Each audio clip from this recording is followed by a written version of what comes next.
ഇന്നലെ അനൂപ് മേനോൻ ലാലേട്ടൻ cinema officially announce ചെയ്തു. പക്ഷേ ഫാൻസിനൊന്നും അത്ര എക്സൈറ്റ് ചെയ്യാത്ത ഒരു അനൗൺസ്മെൻ്റ് ആയിരുന്നു അത്. കാരണം അവർ അമൽ നീരദിൻ്റെ പ്രൊജക്റ്റോ അല്ലെങ്കിൽ ജിത്തു മാധവൻ്റെ സിനിമയാണ് പ്രതീക്ഷിച്ചത്.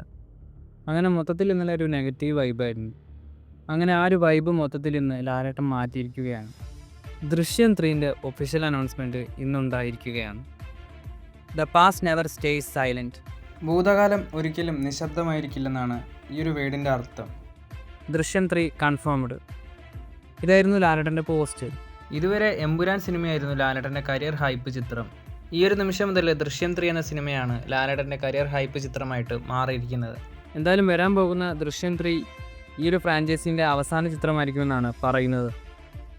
ദൃശ്യം 2 തിയേറ്ററുകളിൽ ഇറങ്ങിയിരുന്നെങ്കിൽ വൻ വിജയമായിട്ട് മാറേണ്ട ഒരു ചിത്രമായിരുന്നു. നിർഭാഗ്യവശാൽ ആ ഒരു സിനിമ OTT റിലീസായി. എന്നിരുന്നാലും പാൻ ഇന്ത്യൻ റീച്ചിലേക്ക് ദൃശ്യം 2 എന്ന സിനിമ കടന്നു. ദൃശ്യം 3 എന്ന സിനിമ എന്തായാലും തിയേറ്ററുകളിൽ തന്നെ ആയിരിക്കും റിലീസിനെത്തുക. ഈ വർഷമാണോ അതോ അടുത്ത വർഷമാണോ സിനിമയുടെ ഷൂട്ടിംഗ് ആരംഭിക്കുന്നതെന്ന കാര്യത്തിന് ഇതുവരെ വ്യക്തത വന്നില്ല. എന്തായാലും അതിനെക്കുറിച്ചുള്ള അപ്ഡേറ്റുകളൊക്കെ വരികയാണെങ്കിൽ ചാനലിൽ അറിയിക്കുന്നതായിരിക്കും. ക്ലാസിക്കൽ ക്രിമിനലിൻ്റെ 3ാം വരവിനായിട്ട് നമുക്ക് കാത്തിരിക്കാം.